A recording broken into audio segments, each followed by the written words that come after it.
2 years trying to hide from these things, and guess what? I've got a Moonswatch to review. Let's get into it! Yes, and welcome to the Mad Watch Collector Show. That's right, I've been dodging Moonswatch bullets for the last 2 years, thinking I'd got away with it, you know? But last week, Gavin from That Watch Guy London showed me his new watch, and yes, it was another Moonswatch. The poor sucker that he is, being a Swatch fan, has had to buy each and every one of these since they first came out. First he was mugged off buying all these things, then came out the Moonshines, where all that was different about the watch was the chronograph hand. They really took the piss with this one. Strawberries. And now, just when you thought it was safe to walk out your door without someone talking about Moonswatches, they come out with another set. And I think Swatch has finally made enough bioceramic to make their own moon. But listen, before this Moonswatch phenomenon started, there was a Swatch shop in my local shopping centre that had closed down. Swatches weren't selling, and something had to be done to revive the brand. So regardless whether we think these are cheap cereal box toys and throwaway objects, you've got to give a lot of props to the Swatch group for making Swatch popular again. Now, I've handled these in the past. They feel lighter than Casio budget watches, and that is saying something. And when the strap feels like it could break off at any minute, well then the only reason of wanting one of these watches is FOMO! Yes! Fear of missing out. There has been plenty of you out there that have got a Moonswatch tucked away in your watch box because you wanted to be part of the cool team, didn't you? Don't worry, you don't have to admit it in the comments below, okay? And to be fair, for the majority of people that weren't into Swatch before, who bought one of these watches in the past, are still questioning why they bought one. Anyway, the reason why I quite like the sound of this new one, the Moonphase Swatch, is because it's got a little funny character on it. Snoopy Doopy! Yes, the lovable beagle that is synonymous with the NASA space missions to the moon. What's Snoopy got to do with the moon? Oh, it's a long story, but basically, the lunar module was nicknamed Snoopy, and Snoopy has had this relationship with NASA ever since. All the history we need is on this box, basically.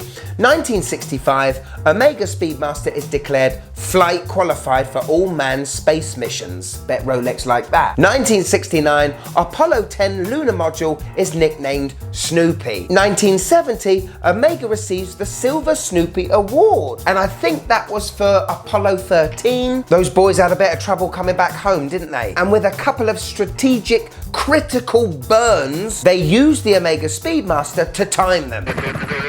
These watches should not be taken seriously, apart from the money, £270. I've got to be honest and say that every single Moonswatch I've had in my hand, not one has had all the hands on the watch aligned properly.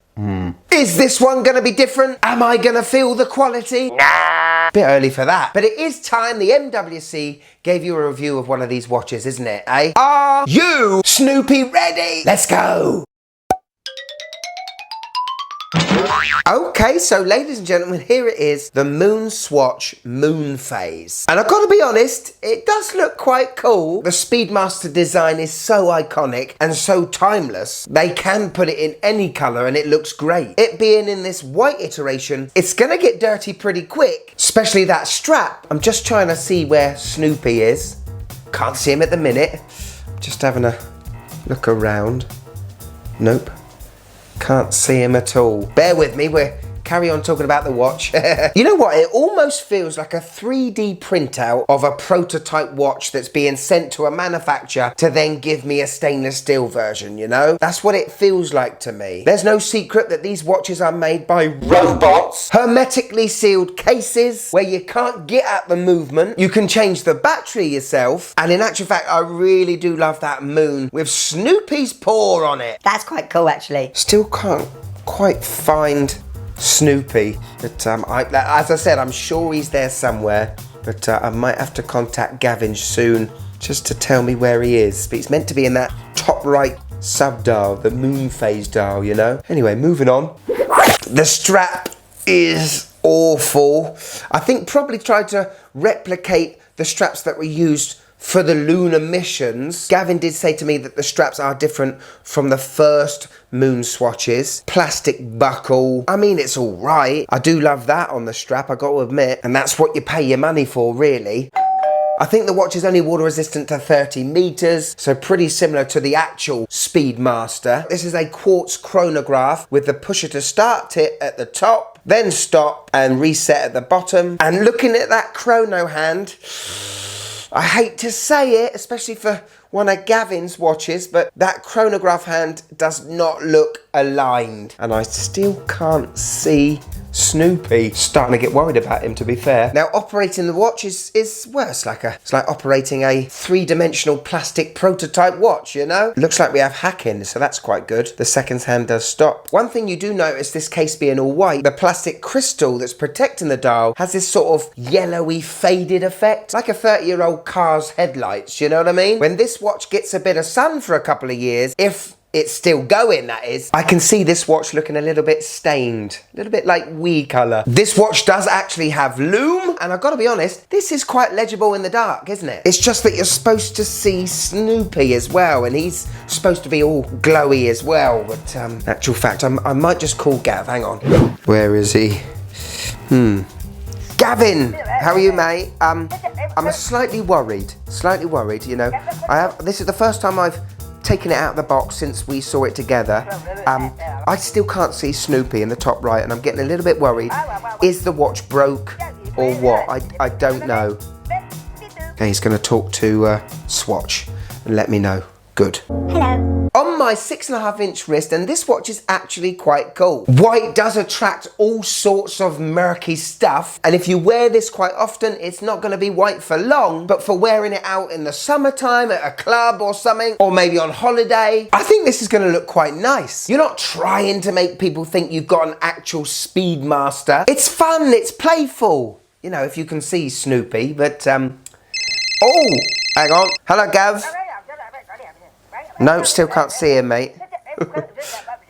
Okay, hang on. So, pull the crown out twice, and then keep your finger on the bottom pusher. I see him! I see him, Gav! It's not broke after all, mate. Ah, there he is. He was hiding. Suppose I'm going to have to do another loom shot now, but still. There he is. That's cool! So there you go, the Moonswatch Moonphase with a bit of Snoopy on it at last. Even though I quite like this one, it's quite playful with Snoopy on it, I do think it's about time Swatch slow down a bit here, you know? This is the white Moonphase. You know an eclipse was gonna come, the black version, all blacked out one. I don't think these watches are worth it, but a lot of people out there do. To me, it's a watch that is at least £100 overpriced. If it was around £150, even with this Moonphase complication, I think that was around about right. We all know that the markup on these watches are like, I don't know, 700%. Swatch are literally laughing to the bank with these watches. I think they're too light and not sturdy enough to be an everyday wearer. This is a watch you buy to either collect, keep in the box and put in a drawer somewhere, or you wear it and get the most out of it for like 1 to 2 years if you're lucky. This one does get a pass because it's got Snoopy on it. It's fun. It's meant to be a bit of a toy watch. But Swatch, stop making more of these blooming watches so Gavin has to buy them, okay? He's got no more room under the stairs. Here it is, my wife's thoughts on the Moonswatch Moonphase. I quite like this. The white is quite fresh. The strap is horrible and it is very light, but I do like the design. Ha! The wife. What does she know, eh? Thanks to Gavin for giving me content today. I don't want no more moon swatches, okay, my friend? I'm done. But I wish him and all you swatch lovers all the best in your pursuit of Moonswatch happiness, whenever that's gonna finish. If you want a bit more of the Mad Watch Collector, click there and join. If you want some merch, of course you do. Click there a bit further down in the description. But if I've got you for a few more minutes, why don't you take a look at this? This is actual Omega Moonswatch. But if I've got you for a few more minutes, why don't you take a look at real Speedies, eh? Real Speedmasters, proper watches. The watches that were actually worn in 1969 and on, eh? Go on, Click it. Phenomenal. Click, click, click it!